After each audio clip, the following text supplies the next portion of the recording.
হত্যা ও মাদক পাচারের অভিযোগে কুয়েতের কেন্দ্রীয় কারাগারে দণ্ডপ্রাপ্ত 7 জনের মৃত্যুদণ্ড কার্যকর করা হয়েছে।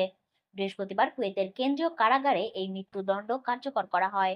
দণ্ডপ্রাপ্তদের মধ্যে 3 জন কুয়েতি, 2 জন বাংলাদেশি এবং 2 জন ইরানি নাগরিক রয়েছে বলে কুয়েত কর্তৃপক্ষ নিশ্চিত করেছেন। অল সিয়াসাহ দৈনিকের বরাত দিয়ে আরব টাইমসের প্রতিবেদনে বলা হয়, ফাঁসিতে ঝুলানোদের মধ্যে কুয়েতি নাগরিক আব্দুল আজিজ আল জাতারি ও আহমেদ আল জালালের হত্যাকারীও ছিলেন। এছাড়াও 2 ইরানি নাগরিককে মাদক পাচারের অপরাধে মৃত্যুদণ্ড দেওয়া হয়। এছাড়াও একটি মামলায় আত্মীয়দের পক্ষ থেকে প্রায় 2 মিলিয়ন কুয়েতি দিনার ব্লাড মানি সংগ্রহের চেষ্টা হলেও সময় মতো তা পরিশোধ করা সম্ভব হয়নি বলে সাজাপ্রাপ্ত আসামির মৃত্যুদণ্ড কার্যকর করা হয়। প্রতিবেদনে আরো বলা হয়, মৃত্যুদণ্ড কার্যকরের আগে সমস্ত আইনানুগ রিভিউ ও আপিল প্রক্রিয়া সম্পন্ন করা হয়েছিল। তবে এক আসামির মৃত্যুদণ্ড কার্যকর হওয়ার কথা থাকলেও ভিকটিম পরিবারের ক্ষমার ভিত্তিতে তা স্থগিত করা হয়েছে। নতুন আইনি প্রক্রিয়া সম্পন্ন না হওয়া পর্যন্ত তার দণ্ড কার্যকর হবে না।